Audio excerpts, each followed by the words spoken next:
My name is Claire Morgan. I was 36 years old when my sister left her 6-year-old son asleep in the back seat of my car. Then she stood in front of 2 police officers and said she always wanted a child. Maybe she finally stole one. The worst part wasn't that my sister said it. The worst part was that my mother believed her before I even opened my mouth. My nephew Eli was still half asleep. He was clutching the blue dinosaur blanket I had bought him for Christmas. Then he looked at me with swollen eyes and whispered 4 words that made my stomach drop. Did I do it wrong? That was the moment I understood this wasn't a misunderstanding. It was a setup, and what my sister had been hiding behind her tears, behind my mother's excuses, behind every unpaid bill and every locked drawer, would take me 8 days to uncover. By the time I was done, my sister wasn't crying anymore. She was sitting across from a social worker, asking why nobody warned her that voicemail could keep recording after she thought the call had ended. Welcome back to Calm Revenge Stories, where the quietest person in the room is sometimes the only one keeping track of the truth. If your family ever called you cold just because you stopped cleaning up someone else's mess, this story is going to feel familiar. I work in hospital records. That sounds boring until someone needs a timeline. People think records are just paper. They're not. They're memory. They're proof. They're the difference between what someone says happened and what actually happened. For 12 years, I worked at St. Mercy Regional Hospital in Columbus, Ohio. I managed patient files, insurance corrections, discharge documentation, access logs, consent forms, and the endless little details that keep a hospital from collapsing into chaos. My family hated that about me. Not the hospital part, the details part. My mother, Mary Ann, used to say, "Claire, not everything has to be a case file."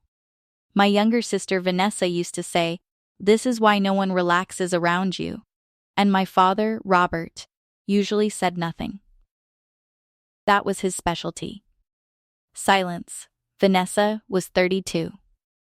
4 years younger than me, and she had been treated like a family emergency since the day she was born. If Vanessa lost a job, she was overwhelmed. If Vanessa forgot rent, she was under pressure.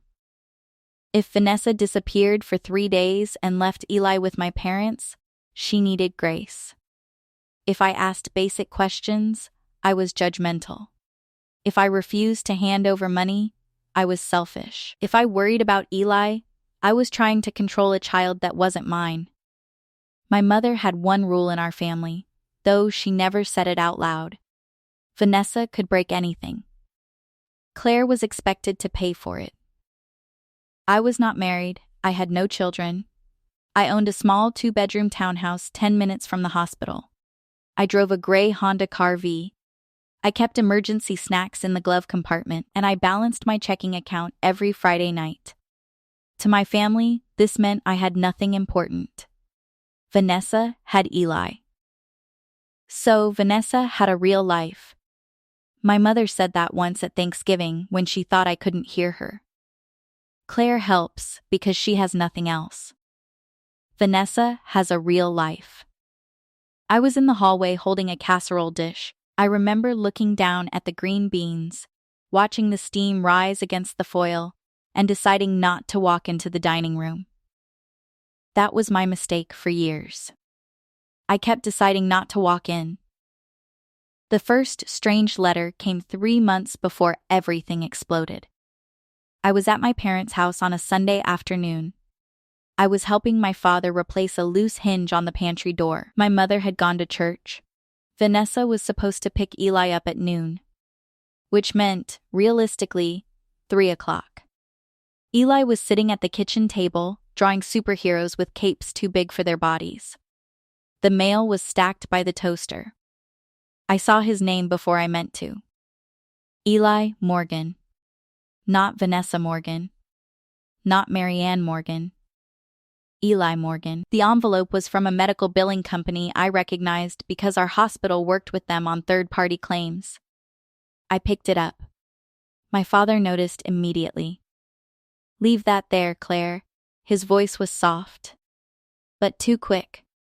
I looked at him. Why is Eli getting billing mail? He wiped his hands on a rag and wouldn't meet my eyes. Your mother handles that. Dad, he's 6. I said your mother handles it. That was the first crack. Small, clean, easy to ignore if you wanted to. I didn't ignore it. I took a picture of the envelope before putting it back. 2 weeks later, I found the second crack. Vanessa called me at work during lunch. I rarely answered her calls during work, because they were never calls. They were ambushes. But Eli had been sick that week, so I picked up. Hey, I said. Is Eli okay? She breathed loudly into the phone, annoyed already. He's fine. Why do you always ask like I'm incompetent? I asked because he had a fever. Well, he doesn't now. There was a pause. Then her voice changed. Sweet, too sweet. Do you still have that copy of his insurance card? I sat back in my chair. Why? Because I need it. What happened to yours? I lost it. You lost Eli's insurance card again? God, Claire, do you hear yourself? This is why Mom says you make people feel small. I looked through the glass wall of my office at a nurse arguing with a printer. What do you need it for? Vanessa laughed once, sharp and humorless. You're not his mother. No, but I'm the one you call every time paperwork scares you. The line went quiet. Then she said very softly, careful. Just one word. Careful, it didn't sound like my sister. It sounded like someone who had run out of soft places to land and started sharpening the floor. I didn't send the card. That night, my mother called. No hello, no small talk. Send your sister the insurance card. Why? Because she asked you. Mom, why does she need it? Because Eli is her son. Then she should have his documents. A long sigh. The kind my mother used when she wanted me to feel like a burden. You know, Claire, motherhood requires sacrifice. You wouldn't understand that. I closed my eyes. There it was. The old blade, not married, no children, no right to speak. I understand fraud, I said. Silence, then my mother's voice dropped. What did you just say? I said I understand fraud. And I understand that a 6-year-old shouldn't be receiving billing letters. You went through my mail? I saw an envelope on the counter. You are always looking for reasons to accuse your sister. No, Mom, I'm looking for reasons not to. She hung up. After that, the family started moving around me differently. My mother stopped leaving mail in plain sight. Vanessa stopped asking me for help directly. My father called once and said, maybe give your sister some space. I asked him, from what? He said nothing. Then he said, you know how she gets. Yes, I knew exactly how Vanessa got. She got tearful when someone asked where the money went. She got offended when someone asked where Eli had slept. She got fragile when consequences came near her. And my family mistook fragility for innocence. The third crack came from Eli. It was a Thursday evening. Vanessa had dropped him off at my townhouse because she had a job interview. Though she showed up in leggings and a sweatshirt with old mascara under her eyes. Eli and I made grilled cheese sandwiches and tomato soup. He liked his sandwich cut into triangles because, according to him, squares tasted slower. After dinner, he sat on my living room floor with crayons. I noticed he kept drawing the same thing. A woman at a desk. A little boy beside her. A stack of papers taller than the boy. In the corner, he drew another woman with big angry hair. Who's that? I asked gently. He didn't look up. The lady at the desk. What desk? He shrugged. The place Mommy said not to talk about. I kept my voice even. What did Mommy say? He pressed the black crayon too hard and snapped the tip. She said the papers have my name, but I don't have to worry because Grandma is fixing it. My skin went cold. What papers, buddy? He looked up at me then. Really looked. 6 years old, but with the tired caution of a child who had already learned that adult questions could be traps. The papers with my name. I did not push him. That is important. When a child gives you something like that, you don't grab at it. You don't turn them into a witness at the dinner table. You protect the sentence and wait for the next one. So I nodded and said, okay. Then I got him another crayon. Vanessa picked him up at 10:40 p.m. The job interview had apparently lasted 6 hours. When she arrived, she looked past me into the townhouse like she expected to find someone hiding behind the couch. Did he say anything weird? I leaned against the doorframe. He said he likes triangle sandwiches. She stared at me for half a second too long. Then she smiled. Cute. Eli hugged my legs before leaving. Vanessa noticed. Her smile disappeared. Come on, Eli. Aunt Claire has work tomorrow. She doesn't need you clinging to her. I crouched down. Good night, buddy, he whispered in my ear. Don't tell about the papers. Then he was gone. I didn't sleep much that night. The Sunday before the accusation, my mother called to remind me about her birthday dinner. She was turning 61 and had decided that everyone needed to come to her house for lasagna, cake, and no drama. In my family, no drama meant nobody was allowed to hold Vanessa accountable. I almost didn't go. Then my father texted me. Please come. Eli keeps asking if you'll be there. So I went. My mother's house looked the same as it always did when she wanted outsiders to think we were normal. Porch swept, flower pots watered, lemon candle burning in the entryway, family photos dusted and angled toward the room like evidence of happiness. Vanessa arrived 40 minutes late. Eli was with her, wearing a blue hoodie and carrying the dinosaur blanket. Vanessa kissed my mother on both cheeks and handed her a gift bag full of tissue paper. No card. Probably something bought on the way over. My mother reacted like Vanessa had presented her with a kidney. Oh, honey, you didn't have to. Vanessa smiled. I wanted to. Then she looked at me. Claire, not hello, just my name, like it tasted unpleasant. Dinner was tense, but survivable. My father barely spoke. My mother kept refilling Vanessa's glass of wine even though Vanessa was driving Eli home. I watched that. Vanessa noticed me watching. What? She said. Nothing, no, say it, Vanessa, my mother warned. I took a sip of water. I didn't say anything. Vanessa laughed. That's your favorite thing to do, say nothing like it's a full sentence. My mother put down her fork. Girls, not tonight. Girls, I was 36, Vanessa was 32. But in that house, we were still roles, not people. Vanessa was the wounded one. I was the difficult one. Eli sat beside me, quiet, moving noodles around his plate. Halfway through dinner, he leaned close and whispered, Aunt Claire, are you mad? No, I whispered back. Are you okay? He nodded too fast. After cake, my mother realized she had forgotten ice. There was already ice in the freezer. I saw it when I put away the salad, but my mother stood in the kitchen doorway and said loudly, Claire, would you mind running to the gas station? We need ice. Vanessa was standing behind her, arms folded, watching me. I should have questioned it. I should have said no. Instead, I picked up my keys from the counter. Fine, my mother said. Take your time. We'll clean up.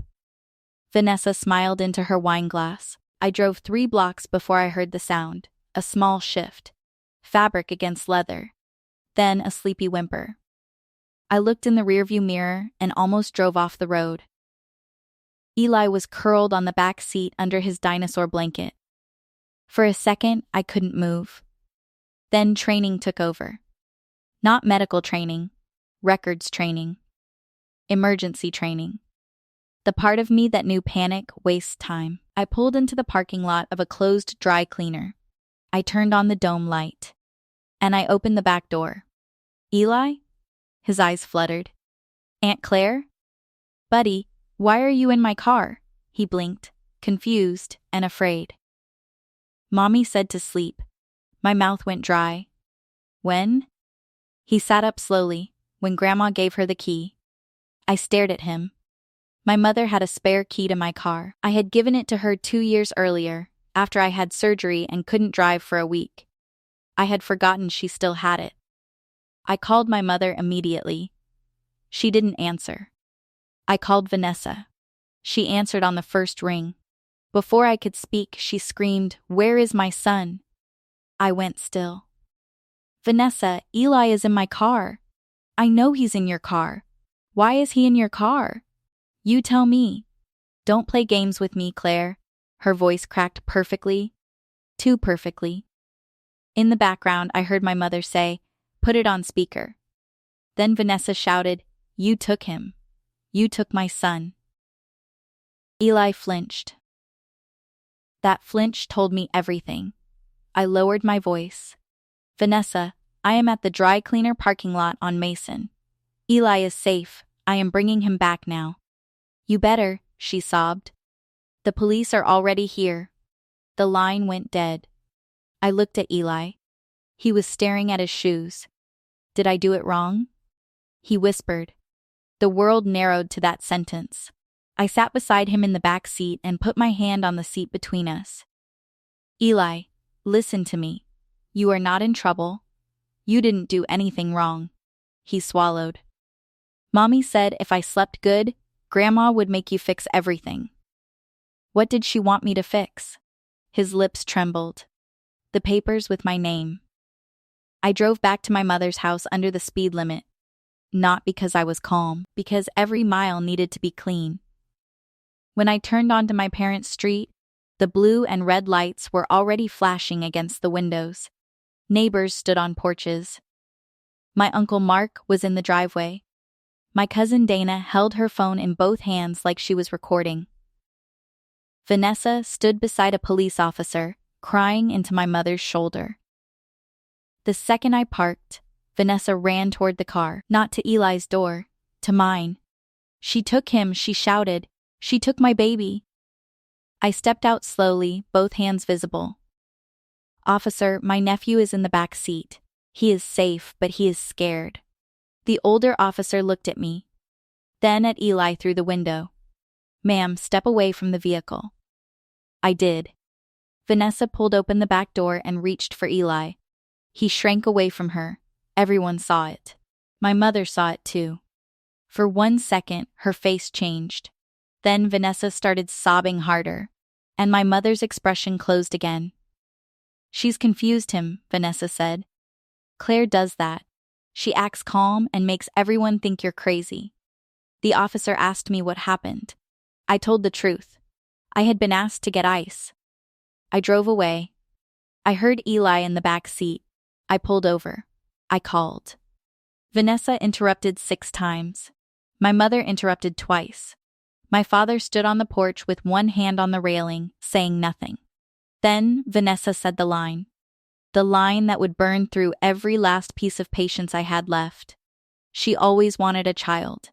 Maybe she finally stole one. The neighbors went quiet. My uncle looked away. My cousin lowered her phone. My mother didn't correct her. I looked at Marianne Morgan, the woman who had raised me, bandaged my knees, taught me to write thank you cards, and once stayed up all night sewing my school play costume. She held Vanessa and stared at me like I was a stranger. Then she said, "Claire, just tell us why you did it." Something inside me did not break. It locked. That is different. Breaking makes noise. Locking is silent. I turned back to the officer. "I want Eli checked. I want a record made of where he was found. And I want it documented that he said his mother told him to sleep in my car." Vanessa's crying stopped for half a breath. There, a crack. The younger officer noticed it too. He asked, "He said that?" I said, "Yes." My mother snapped, "He's 6. He doesn't know what he's saying." Eli whispered from the back seat, "I'm sorry, Grandma." The officer looked at my mother. Noted, maybe not in a notebook, but in his mind. After an hour of questions, no one arrested me. That made Vanessa angry. You could see it under the tears. The police filed an incident report. A child services referral was made because a child had been found hidden in a vehicle during a family dispute. Eli was allowed to stay with my parents for the night because technically, at that moment, there was no proof of immediate danger beyond the accusation itself. But before I left, Eli grabbed my sleeve. "Aunt Claire?" I crouched beside him.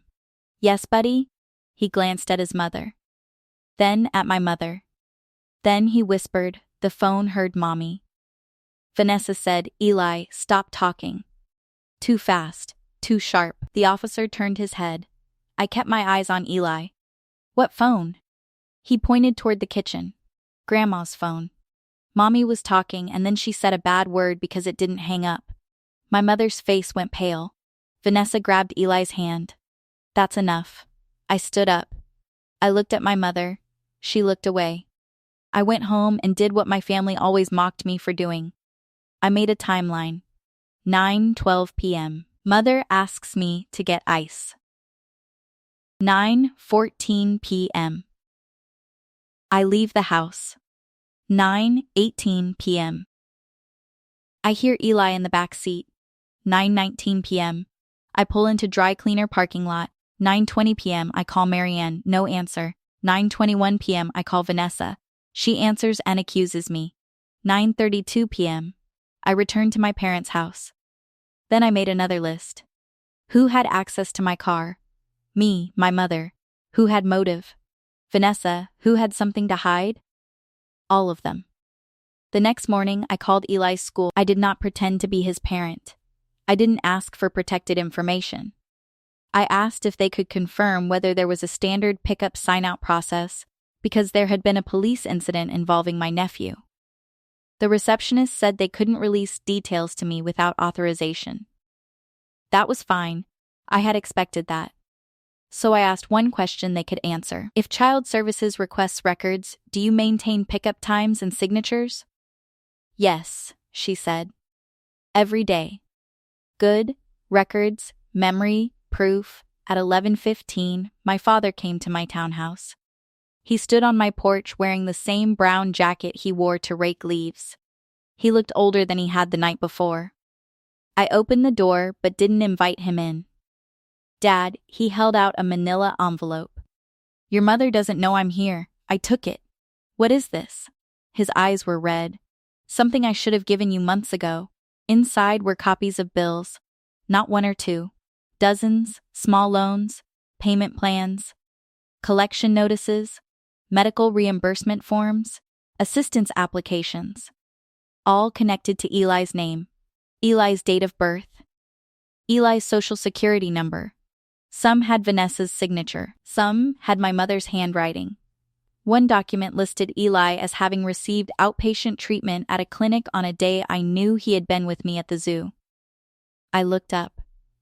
"Dad," he rubbed both hands over his face. I didn't know how bad it was at first. That sentence. The official motto of every coward who waited too long. How bad is it now? He stared at the floor. About 28,000. I gripped the envelope. In Eli's name? Not all of it. "Dad, enough of it." I stepped back. And this time, he came inside. He sat at my kitchen table like a man waiting for sentencing. "Vanessa said she was behind on rent," he said. "Then it was medical bills. Then childcare. Then she said if she didn't fix some paperwork, she could lose Eli. Your mother panicked. So Mom helped her commit fraud?" He winced. "She didn't see it that way. Of course she didn't. She thought she was protecting Eli. No, she was protecting Vanessa from consequences. Eli was just the excuse." My father didn't argue. That was how I knew he knew. I asked him about the key. His face collapsed. "Your mother gave it to Vanessa." "When?" "The night before the party." I closed my eyes. "Why?" "She said Vanessa needed to get Eli's blanket from your car." "Eli's blanket was never in my car." "I know that now." I laughed once. Not because it was funny. Because my body needed somewhere to put the disgust. My father reached for my hand. I pulled away. "Dad, did you know they were going to put Eli in my car?" "No," Did you know they were going to accuse me? No. Did you suspect something was wrong? He didn't answer. There it was again. Silence. I stood. You need to make a statement. His head snapped up. Claire, no. You don't get to hand me an envelope and go back to being quiet. Your mother will never forgive me. I looked at him for a long time. Then, maybe she can sit with Vanessa and compare notes. He left without promising anything. But he left the envelope. That afternoon, my mother called 16 times. I didn't answer. At 5:42 p.m., she left a voicemail. Claire, your father said he came by. I don't know what he told you, but this family does not need more police.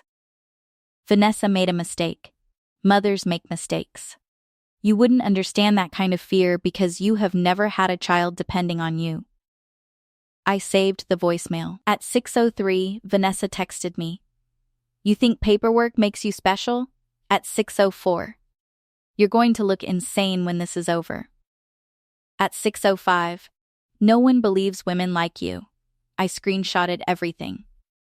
Then I called the officer from the incident card and gave him the documents.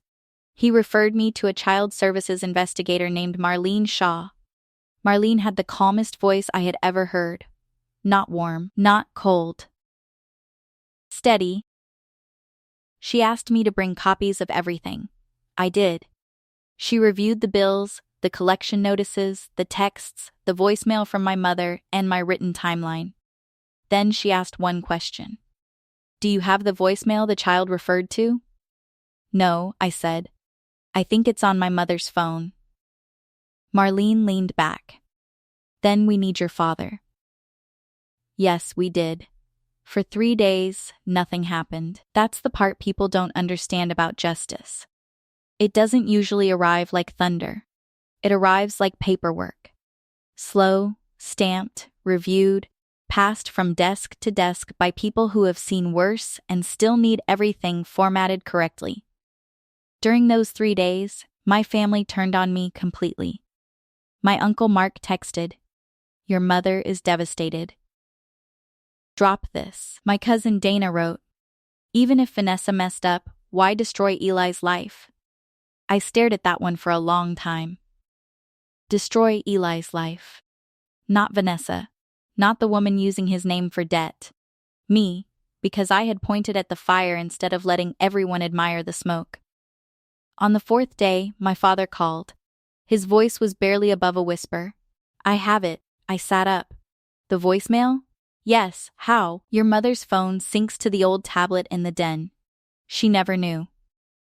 The voicemail downloaded there. I closed my eyes.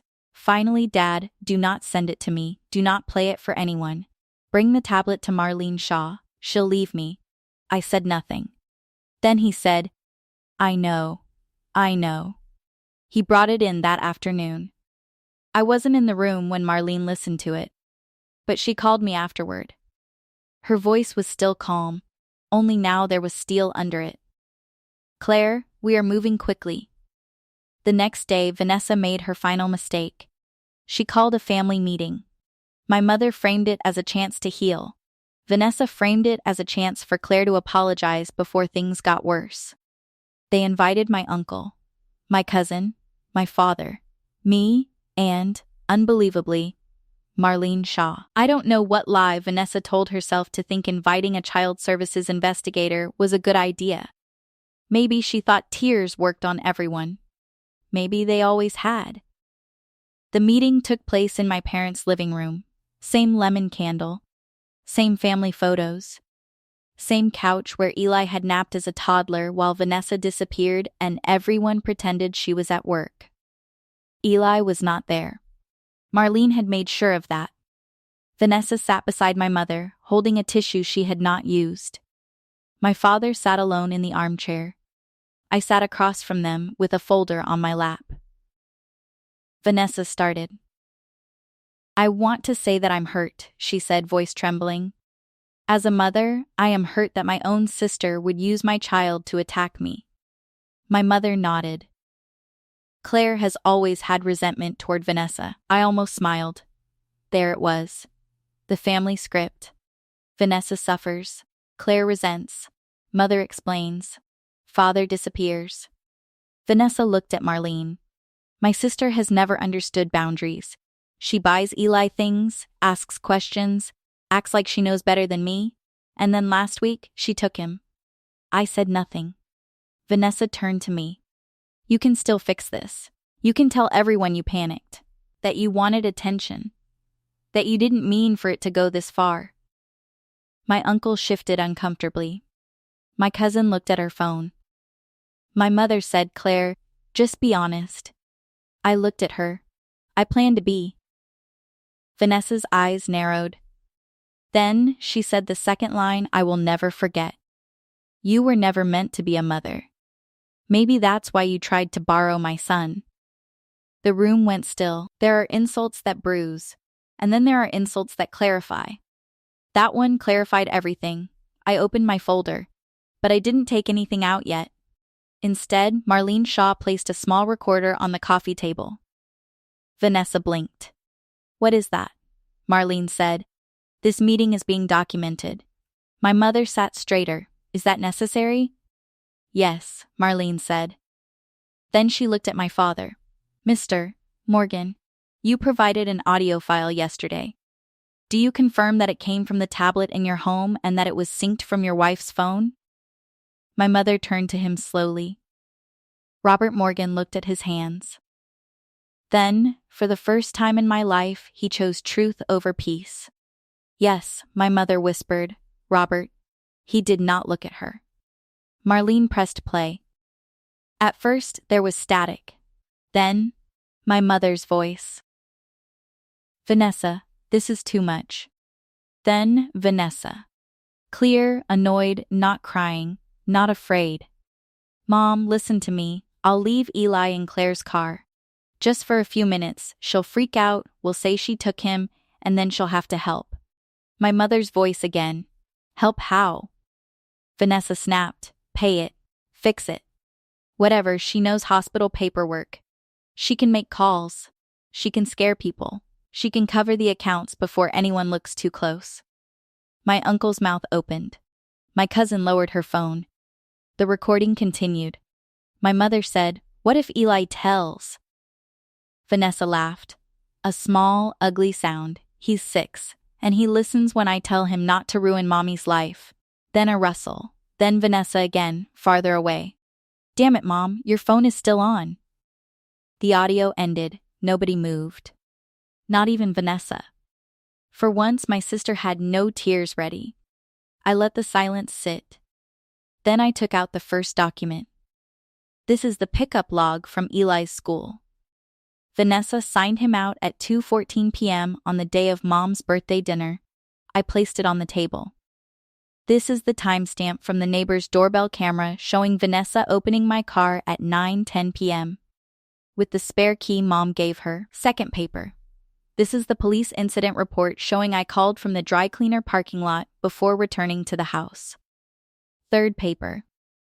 These are collection notices and medical assistance forms using Eli's name. Fourth paper. These are text messages from Vanessa threatening me after I refused to send her Eli's insurance card. Fifth paper. And this is a statement from Dad confirming that Mom knew Vanessa had used Eli's information and helped hide the bills. My mother began to cry, softly at first. Then louder. Not because she was sorry. Because she had been seen. Vanessa stood up. This is illegal. She can't just bring papers and make me look, Marlene interrupted. Sit down, Ms. Morgan. Vanessa froze. It was the first time I had ever seen someone outside our family speak to her like consequences were real. Marlene continued. Based on the audio file, documents, and prior incident report, I am initiating emergency protective action concerning Eli Morgan. Vanessa's face changed. What does that mean? It means Eli will not be released into your care today. My mother gasped. No, you can't do that. He needs his mother. I looked at her then, really looked. Mom, Eli needed his mother when she put him in my car. She flinched. Good, some truth should land. Vanessa pointed at me. You did this. I shook my head. No, I documented it. She started crying then. But the tears were late. Too late. Marlene asked if I was willing to be considered for emergency kinship placement while the investigation continued. My mother looked at me with panic. Not because she thought I would say no, because she knew I would say yes. I am, I said. Vanessa screamed. Not words at first, just sound. Then she said, You stole him. You finally stole him. I stood up. For 1 second, the old Claire almost explained. The old Claire almost defended herself. The old Claire almost begged her mother to understand. Instead, I gathered my folder. I didn't steal Eli, I said. I found him where you left him. That was the last thing I said to my sister for 6 months. The consequences did not all happen in one dramatic scene. Real consequences rarely do. They arrived in layers. Vanessa was investigated for child endangerment, identity misuse, and benefits fraud. My mother was investigated for assisting in concealment and giving Vanessa access to my vehicle. My father gave a full statement. It did not save him from what he had allowed.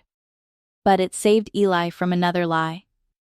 For the first 2 weeks, Eli stayed with me under emergency placement. The first night, he slept on my couch because he was afraid of the guest room. The second night, he asked if he could keep the hallway light on. The third night, he asked if I had locks on the doors. By the 5th night, he asked for triangle sandwiches. That felt like progress. Children don't heal in speeches. They heal in repeated proof. Dinner at 6. Bath at 7. Story at 7:30. No screaming. No sudden disappearances. No adults whispering about papers in the kitchen. One evening, while I was folding laundry, Eli sat on the floor matching socks with the seriousness of a judge. He looked up and asked, Am I in trouble? I put down the towel. No, sweetheart. Mommy said people were mad because I talked. I sat on the floor across from him. People are not mad because you talked. Some adults are scared because you told the truth. He thought about that. Is truth bad? No, then why does everybody act like it hurts? I swallowed. Because sometimes truth touches places people have been hiding. He nodded like that made sense. Then he held up 2 blue socks. These match. I smiled. They do. A month later, my mother came to my townhouse. I almost didn't open the door. But Eli was at school, and some conversations are easier when no child has to carry the sound of them. Marianne Morgan stood on my porch without makeup, without her church purse, without the performance of being fine. She looked smaller. That surprised me. Not weaker. Smaller, as if the version of her that defended Vanessa had been inflated by denial, and now the air had gone out. Can I come in? She asked. I stepped aside. She sat at my kitchen table. The same table where my father had handed me the envelope. For a while she said nothing. Then she said, I thought I was saving her. I did not answer. She twisted a tissue in her hands. When Vanessa was little, she would cry until she threw up. Your father was working nights. You were always so independent. You didn't need me the same way. There it was. The origin story. The excuse with baby pictures attached. I said, I was a child too. Her eyes filled. I know. No, Mom. You don't. You still talk about me like I came out of the womb with a clipboard. She covered her mouth. I continued. You made me useful because Vanessa was fragile. Then you punished me for being useful. She cried then. Quietly, for the first time, I didn't comfort her. That was new for both of us. She said, Will you ever forgive me? I looked toward the hallway, where Eli's dinosaur blanket was folded over the chair. I don't know. She nodded. It hurt her. But she nodded. That was the first honest thing my mother had done in a long time. The custody process continued. The fraud case continued. Vanessa entered a plea months later. Not because she was sorry, but because the voicemail left her very little room to perform innocence. My mother was ordered to complete counseling. She was not allowed unsupervised contact with Eli during the early phase of the case. My father gave a full statement. It did not save him from what he had allowed. But it helped save Eli from another lie.